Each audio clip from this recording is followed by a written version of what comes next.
They created Reynolds Plantation on Lake Oconee out I-20 near Greensboro, Georgia. Their other properties include Reynolds Landing in Greensboro and a Shasta in Dahlonega. This is a development that the Reynolds folks bought out or took over from another developer who wasn't doing very well. Focused on minimal natural disturbance. This was a key thing for me. I mean, I've worked with a lot of developers and seen a lot of developers in Atlanta and in the metro Atlanta area. And you know, a lot of them, I don't think are very smart in the way that they treat the landscape. They'll go out and they'll cut down every tree. And then they'll bulldoze it just as flat as they can get it. And then they go in and put things in, and then they start growing trees back. And you go, oh my gosh. What the Reynolds folks have figured out, and some other smart developers have figured out the same thing, if you use the natural landscape that's there and use it as it is, and don't cut down all the trees, and use those natural things that are there as features, then your development's worth a lot more. You've made a development where people really want to come and live because it isn't like every other place. And so that was really important to me about that. And building long-lasting communities that are going to be there for a long time, not just a place that's going to pop up and then 10 years down the road, well, that wasn't a great place to live, and people have kind of moved on to somewhere else. The existing planned site is a place where the convention center is today, Now, I've got a big map up here, and we'll show another map in a minute. But those of you who know Jekyll know what I'm talking about. You come over the Causeway, the Ben Fortson Parkway, and boom, there you are, right at the convention center. And you've got asphalt parking lots kind of in front and off to the side. All right, that's the site that we're talking about. And it includes the Strip Shopping Center, which is across the street, kind of to your left as you come in, that little strip of stores there. And this includes then all the way down to where Blackbeard's restaurant is, down at the end of that strip. And that's about the end of it right there. And Shell Road is that road that then turns left and goes to the historic district. So that's about the end of where we're talking about on the north end. On the south end, it goes all the way down to about the boundary of the Days Inn, So it's that area is what we're talking about. If you look on this map, and we don't have, the lighting's not great here, but you can come up and look at it later. It is a pretty tiny, maybe I can put it up in this light a little better. And you can see it, you know, the area we're talking about is a 63-acre piece of land or so, right there. It's not all these things up and down here. It's not down here on the south end. It's not over in the historic district. It's just a little piece right in there. So that's what we're talking about. That's what this plan is all about, is that 63-acre piece of property right there. It includes less than, and that figure is actually wrong, it's 3.8% is the right number there, of the island's developable land. The amount of land that can be developed on Jekyll is 35% of the island. 65%, as you probably know, is protected by law. The putt-putt course and the playground are included in that area. They're right at that intersection of Shell Road and Beachview. And we're going to find a way to save the playground and the putt-putt course. Now, maybe not right in that location. It may be somewhere very close by. But we're going to find a way to save those.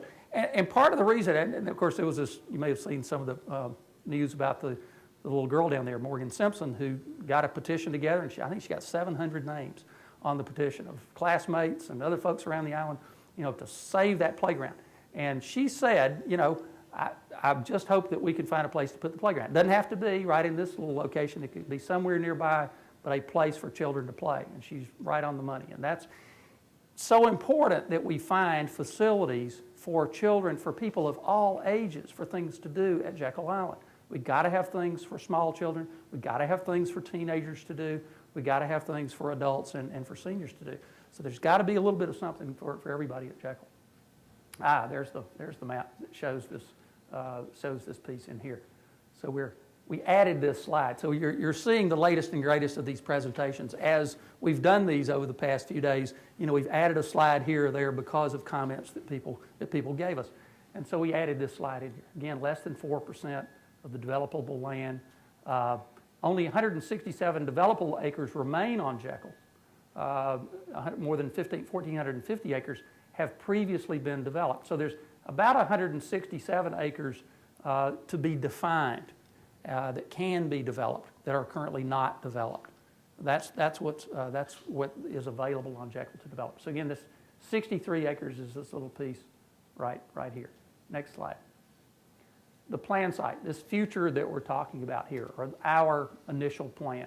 Come across the causeway, come into the area here. One of our ideas was to move this road a little bit over to here. Instead of coming straight in and dead ending right at the convention center, we said, two things. One, maybe we ought to move the convention center off to the side. And that's when we made this decision here in our plan, is to put the convention center off to one side so that the cars and the people associated with the convention center don't interfere with some of the other things that we think are going to be great things here in the center part of this new village.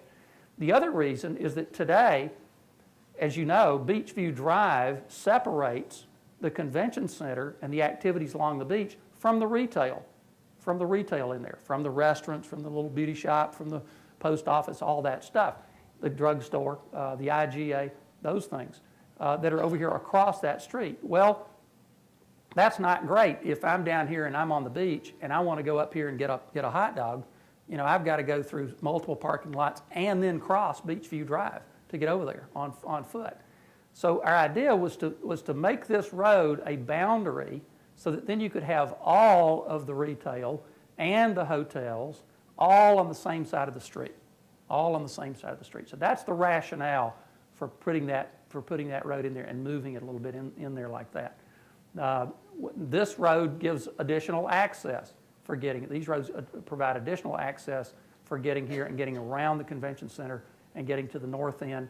Down here, of course, you're going to the south end. That's the Days Inn site. That's the Buccaneer, the Trammel Crow site you might have read about in the paper recently too. That's right in there. So again, this is the area that we're talking about. A couple of key features of things that we're proposing in here. 3 new hotels. One of those is an economy hotel here. It's less than 50 yards of a walk, 1 block walk to the beach, right here.